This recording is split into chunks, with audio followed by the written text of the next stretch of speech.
Google threatens to quit China, saying it could no longer tolerate what it calls strict censorship there. Is this a case of a company putting ethics above business in a huge market? And what are the potential costs of such a move? This is Inside Story.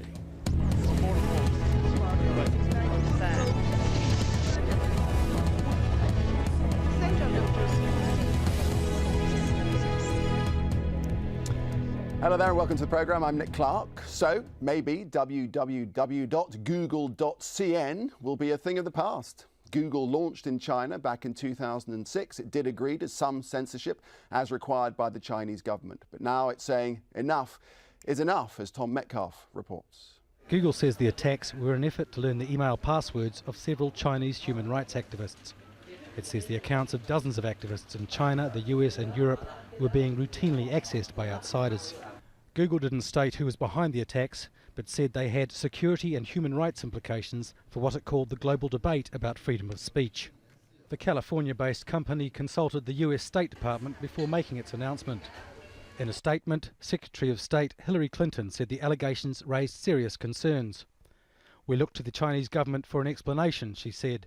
"The ability to operate with confidence in cyberspace is critical in a modern society and economy." Until now, Google has submitted to Chinese government censorship as required by Chinese law. Outside China, a search for the term Tiananmen Square returns images and web pages about the 1989 protests and massacre. But the same search on the Google China site yields no mention of those events, only pictures of a flag raising and some bicycles, and web pages aimed at tourists visiting Beijing. Now the company says it's rethinking that strategy, and that it's ready to pull out of China if it's not allowed to run an uncensored search. By doing this today, Google has expressed the opinion of a lot of people on this kind of behavior. This will influence not just China but the whole world. The discussion on the right to privacy, personal freedom and speech, and tolerance of expression.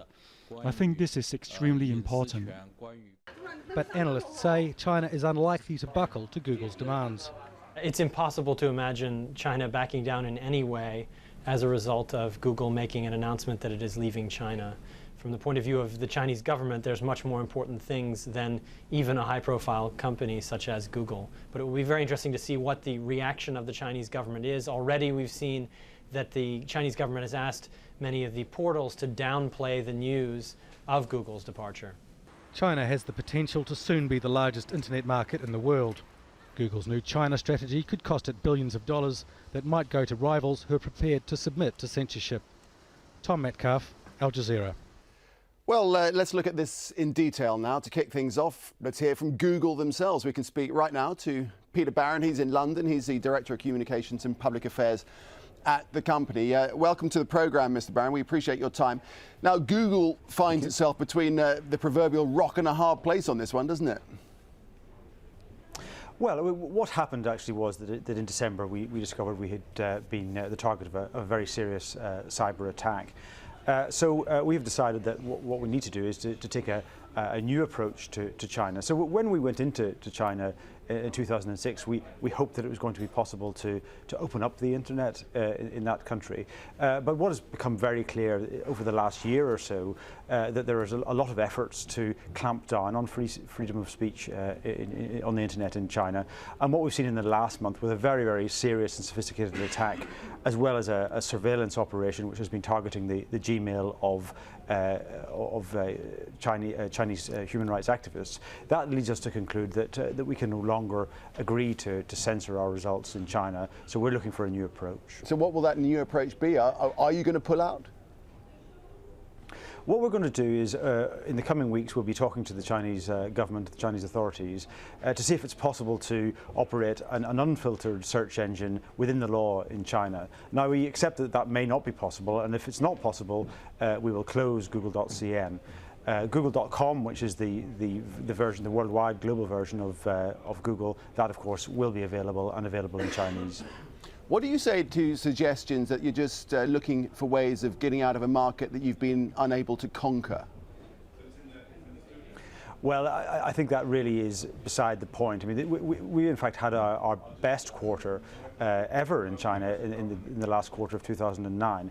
But in fact, question of revenues is really not material to this issue. This issue is about freedom of speech and human rights. Don't you need China, and in a sense, doesn't China need you? Well, we went into China in 2006 and we saw opportunity there and hoped that it was going to be possible to open up the internet in that country. And at that time it was a controversial decision and a very finely balanced judgment that we made. But at that point we believed that giving people greater access to information via search, the benefits of that outweighed the downside of having to agree to self-censor our results. But I'm afraid that circumstances changed. We said when we went in that we would keep the situation under review. If laws changed or the circumstances changed, that we would reconsider our position. So that's what we've done this week. We're looking for a new approach to our position in China. All right, well, easy to say with hindsight, but you could say now you shouldn't have gone in the first place. And acceptance of Chinese censorship rules set yourselves a very dangerous precedent, didn't it? Well, we went in, we would certainly admit to being optimistic when we went in. There was optimism that it was going to be possible to open up the internet in that country.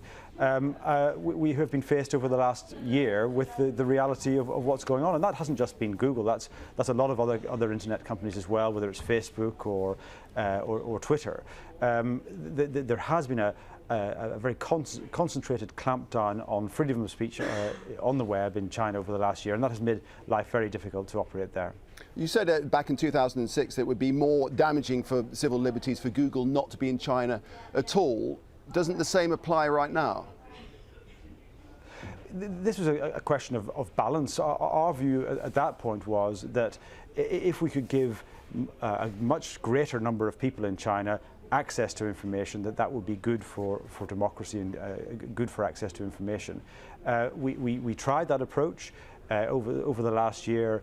It's been very, very difficult to maintain that approach. So as of this week, we've decided that we're no longer able to accept a situation in which we self-censor our results. We're talking to the Chinese authorities. We hope we can come to an accommodation by which we can continue to offer an uncensored service within the law in China. If it isn't possible to do that, then unfortunately we'll have to consider closing google.cn.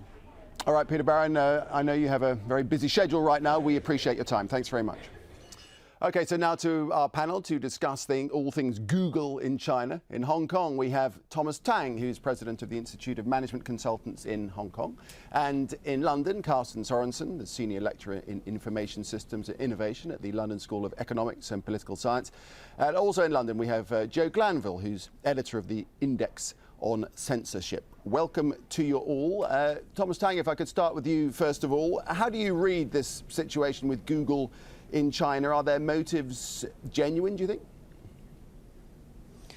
Well, it's difficult to say. I was listening to what Mr. Barron's explanation of the situation was just now, and it's as much as a business motive as the political drivers behind that. I mean, somewhere in between lies the truth. To be honest, if you look at Google's figures, I mean, yes, they are promising in to that respect, but as a market where they see huge growth, etc., and having to comply with the regulations set down, I mean, they obviously are looking at it very shrewdly and deciding whether they wish to continue doing business in this way. Joe Glanville in London, what do you make of suggestions that Google is using this as a smokescreen to cover up the fact that they haven't succeeded in becoming top dog in China? I think it's a lot more complex than that, and I'm slightly baffled by people saying that Google's not doing so well in China, because a 30%, 31% share of the market seems pretty good to me. And it's a very, very bold move to move out of the biggest market in the world. To sort of give up its market in China is a major thing to do. So I think there are many different issues conflicting here. The whole sort of question of freedom of speech and morality is one part of it. It's probably not the whole story. There's a bigger question around security and privacy, which I think in the end might be the sort of key to the whole decision that Google has made. And then there's other questions around, the big questions about how does a company with with the ethical ideals, the ideals of the First Amendment behind it, operate in a country like China. And that extends obviously across to other countries as well, across the Middle East and in the rest of the world too. Okay, well, let me put that back to Thomas Tang in Hong Kong. 31% share of the market is pretty good, and not something they would want to leave behind. No, I could see the Professor Joe's point. I think the point is that first of all, you've got to acknowledge that the actual internet market in China is still quite small. If you look at the number of access people have access to computers and technology, it's still very limited in the population 1.3 billion. So 35% of that is not a huge market. I mean, you compare it to the overall size of the market that Google commands, then it is sizable, but not the most significant part of their business. But let me dwell on the point. Let me take up the point on the human rights issue that Joe raised. I mean, basically, we are looking at a nation which has a very robust economy, 8% growth over the last year. And part of that has come from the kind of political doctrines that have been put in place there, the systems that have been put in place there, which enabled the government to rule with such stability. Now, that's obviously open to how people interpret it. But frankly, with a strong government in place leading the people, understandably, they're nervous about when companies like Google come in and insist on publishing uncensored data, uncensored statements, etc. It is something that they have to deal with caution. So what they've said to Google is that please play by our rules. You can do business here, but please play by our rules. Okay, well, let's put that to an expert in this field, and that's Carsten Sorenson, who's in London. Mr. Sorenson, what do you make of Mr. Tang's comments? Well, I think that for me, the most important part of this is, of course, the balance between the business concern and the more principled concerns. And I think with a lot of commentators that's been in the media on this, I agree that this is not so much governed by the business concern, because they are making money. And I think Google is a company known for always going for the long punt. So they have extremely big ambitions about wanting to change the world through computer code. And as a computer scientist, I feel for that. And I sympathize with it, but I also see some of the inherent problems in that approach, because when reality struck and the real world of politics is different from the world of computer code. And I think the biggest problem here is, of course, the one that this is a battle of the cloud. The computer cloud is what is Google's business, and I think they have always been quite wary of anybody who wants to tamper with that. And I think the problem they have is they want to be seen around the world amongst all these other customers to really protect the individual. Although there have been, there still is issues all over the world with child pornography in the UK, terrorism and all sorts of things, but I think largely, I think this is a way for them to put a foot down to say, listen, we want to protect what is our prime property, namely the cloud. And I think this is a way to engage in that debate, and I think it's also an example of a new modern American company run by alpha geeks that is clashing with a very traditional bureaucracy in China that is used to having it its own way. So I think there's no way for me to tell really how this is going to pan out in the long run, but I would always aim at saying that Google is always playing the long game. Okay, so Joe Glanville, what do you say about the Chinese government view that internet controls are necessary within the country? Well, the thing is, it goes to the core of how the Chinese government rules. And, long before the internet came in, there was total censorship and propaganda in the way that newspapers were managed. And we've just seen the same methodology, if you like, transferred to the internet, but it's that much more sophisticated, and it's that much more of a surveillance culture now because of the way that the internet operates. And it's what there is, if you like, a very sophisticated bureaucracy of censorship with thousands of officials, internet police, terms that can't be used, list of terms that are all handed down to the people who operate the websites. Okay. And Google let me just jump in there, because we just want to get onto this point that there's around about 340 million Chinese people now online, and Google controls roughly, as we've heard, 31% of the search market, second only to the Chinese search engine Baidu, who have 60%.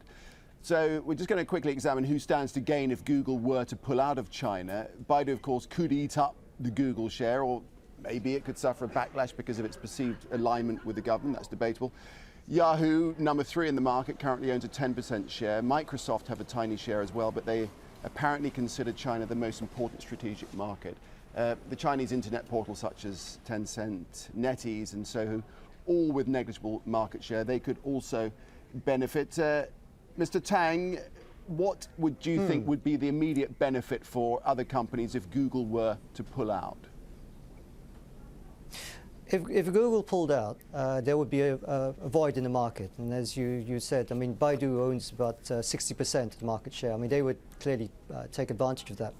But I don't believe that they will completely monopolize the market. I mean, if a player pulls out, other players will move in to fill that void. And there is a reason why 40% of people have not chosen Baidu.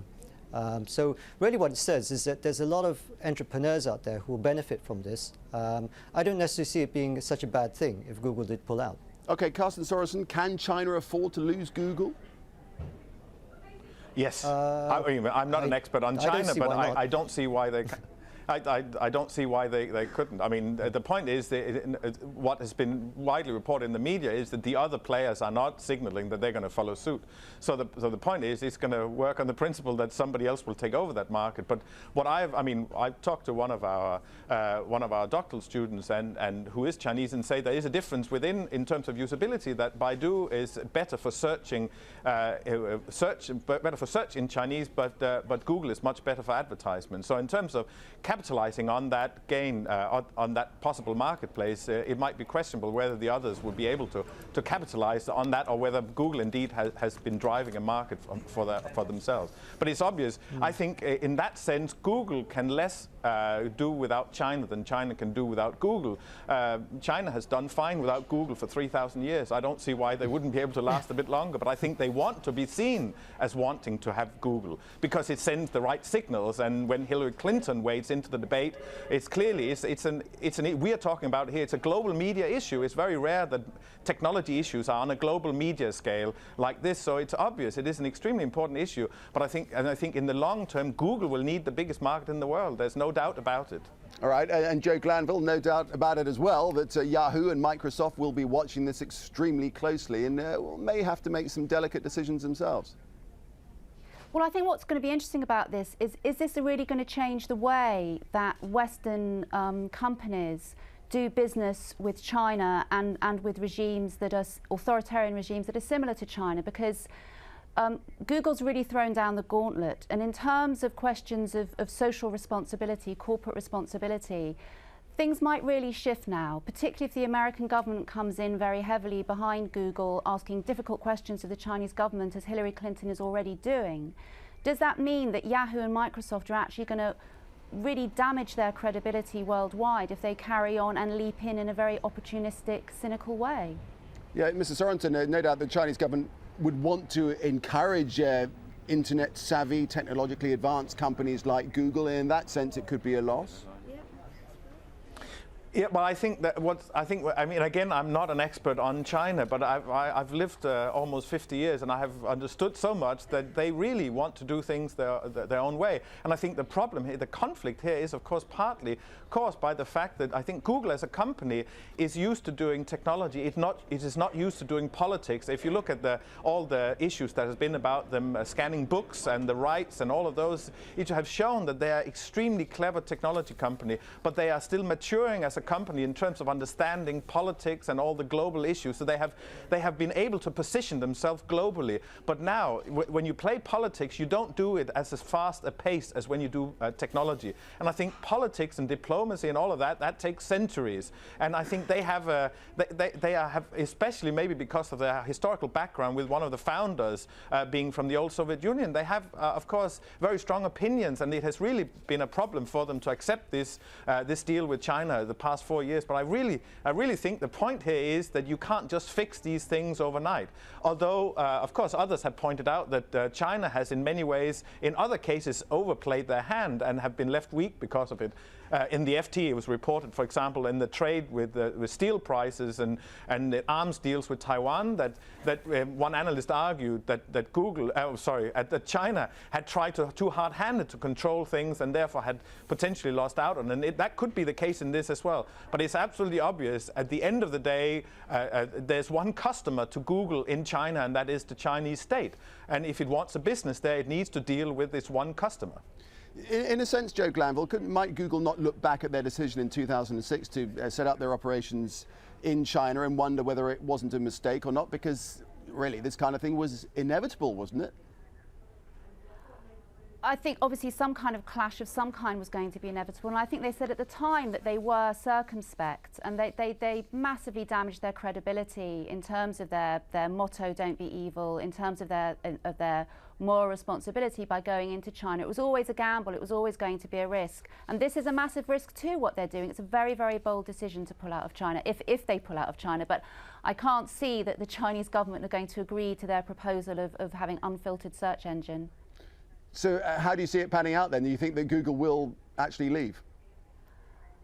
I think that they will ultimately probably have to leave, yes. But I think what might come out of this is some very interesting changes in terms of protecting security and privacy, because that is one of the most important issues that this comes down to in the end. If they are so worried about their dissidents, Gmail being targeted, Gmail users, many of whom are human rights activists, then they're really going to have to do something to build confidence in Gmail again.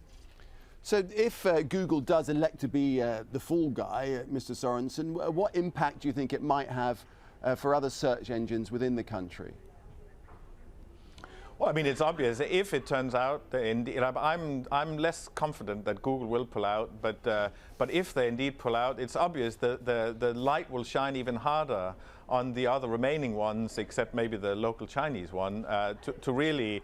So what is your stance on this? And if you look at, that is, I think, probably one of the big differences between Microsoft and Google, is that Google is still more principled, whereas Microsoft is more business-minded. And I think it's obvious that the new Bing search engine is a solution desperately looking for a problem. So they are desperately trying to push this as a valid competitor to Google's search engine, and it's obvious that they would probably get some traction in the market. Because they are inherently pragmatic, I think, as an organization. In search of a positive note, Joe Glanville, do you think, in a sense, that this may lead to the Chinese people one day having unfettered access, unfiltered access to all the world's information? Let's hope. I mean, I think we're a long way from there, but I think what this will do, as I said earlier, is put pressure on Western companies in how they do business in China. And I do think it's going to be very, very bad PR for China if Google pull out. I mean, Google may in the end need China more, but it's going to look very, very bad for China. And we've seen pictures of Chinese laying reeds on Google, at Google's offices. The Chinese are going to miss Google. They're not going to be happy about it at all.